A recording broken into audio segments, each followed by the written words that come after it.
ભરતજી પુત્ર રૂપે થયા, શ્રેષ્ઠ રાજા થયા. કહેવાય છે કે ભરતજી પરથી આપણા દેશનું નામ ભારત પડ્યું.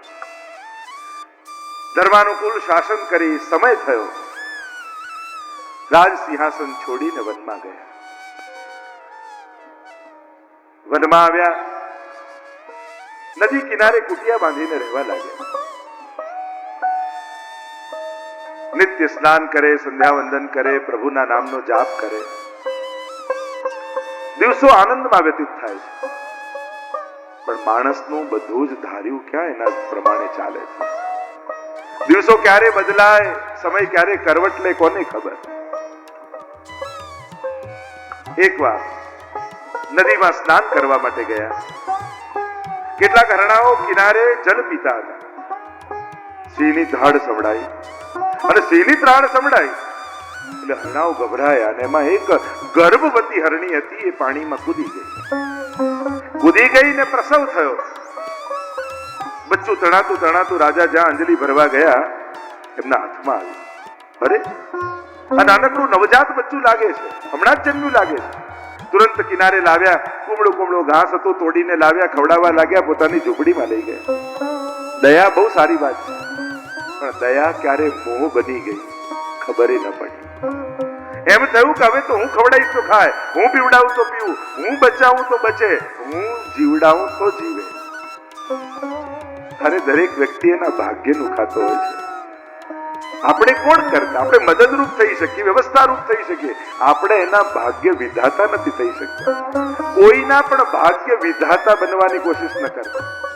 તમે વ્યવસ્થા કરી શકો છો, તમે સંસ્કાર આપી શકો છો, તમે એને મદદરૂપ થઈ શકો છો, બાકી એનું ભાગ્ય જ એને લઈ જવાનું છે. અહીંયા મહેલનો મોહ છોડી વનમાં આવ્યા અને વનમાં આવીને હરણનો મોહ થઈ ગયો. મન ક્યારે કોને પકડી લે ખબર નથી. વિચાર કરો, એક હરણમાં મન ગયું તો ફરી જન્મોના અંતરાય થઈ ગયા. એક હરણમાં એક મૃગ કે કારણે ભરત ધરી મૃગ દે, તુલસી વાકી કહા ગતિ સો સબસો કરત સને. એક મૃગમાં મોહ થયો તો મૃગ દેહ ધર્યો. આપણું મન તો કેટલામાં ફસાયેલું છે. અને હવે તો હરી હરી હરી માળા જપવા બેઠા હોય અને તુરંત આંખ ખોલીને જોયે ક્યાંક દૂર તો નથી ગયો. હરી હરી ઘટવા લાગ્યું ને હરણ હરણ હરણ હરણ વધવા લાગ્યું. અરે ક્યાંક જતું તો નથી રહ્યું, ક્યાંક દૂર નથી જતું રહ્યું, કોઈ મારી ના નાખે. અને હરી છૂટ્યું. અને એમ ન માનતા કે ભરતજીની આગળ જ હરણ કૂદ્યું. આપણે પણ માળા કરવા બેઠા હોય ને ફોનની ઘંટડી વાગે તો માનજો હરણ કૂદ્યું. આપણે પણ સેવા કરવા બેઠા હોય, ડોરબેલ વાગે તો માનવું હરણ કૂદ્યું. આ મનનું હરણ કરી જાય. હવે તો એવો મોહ બંધાઈ ગયો, આખો દિવસ એને લઈને ફર્યા કરે. એક દિવસ હરણના બચ્ચાએ હરણનું ટોળું જોયું અને એમની સાથે જતું રહ્યું.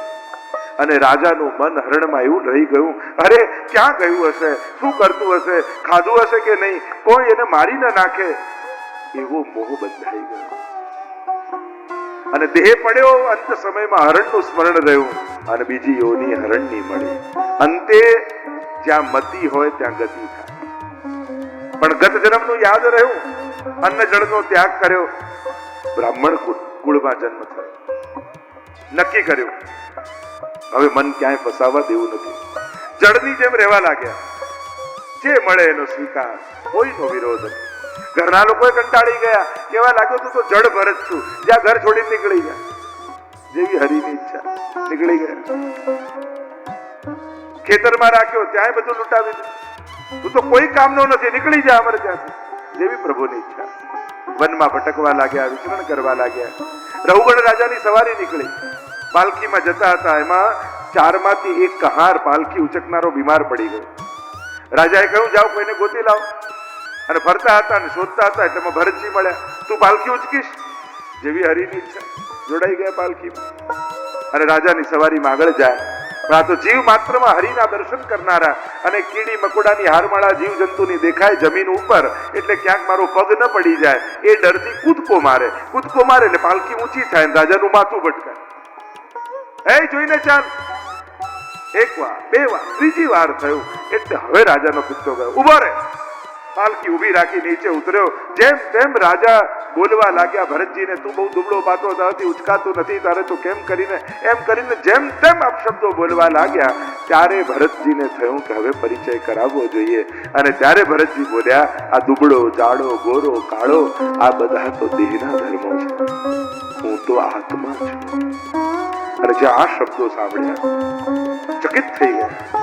એવું કે આ કોઈ સાધારણ વ્યક્તિ નથી લાગતો, આ કોઈ મહાપુરુષ લાગે છે. બે હાથ જોડીને પ્રશ્ન કર્યો, આપ કોણ છો? અને ભરતજીએ પોતાનો પરિચય આપ્યો. સુંદર સંવાદ થયા છે. મન જ મનુષ્યના બંધનનું કારણ અને મુક્તિનું કારણ હોય છે. મન એવ મનુષ્યાણામ કારણમ બંધ મોક્ષયો. બંધન અને મુક્તિનું કારણ મન જ છે.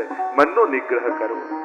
સુંદર સંવાદ થયા. ભવાટવીના વર્ણન આવ્યા, ભરત વંશના રાજાઓનું વર્ણન આવ્યું, નવખંડ પ્રક્ષાદી દીપો, 7 સમુદ્ર 7 ખંડના વર્ણન આવ્યા, સૂર્યચંદ્રની ગતિનું, જ્યોતિષ શાસ્ત્રનું વર્ણન આવ્યું, નરકોનું વર્ણન આવ્યું. અને નરકોનું વર્ણન આવ્યું તો રાજા ડરવા લાગ્યા કે કેવા કેવી યાતનાઓને ભોગવવી પડે છે, છતાંય માણસ પાપ કરતા ડરતો નથી. અને અહીંયા પંચમ સ્કંદને વિરામ આપીએ.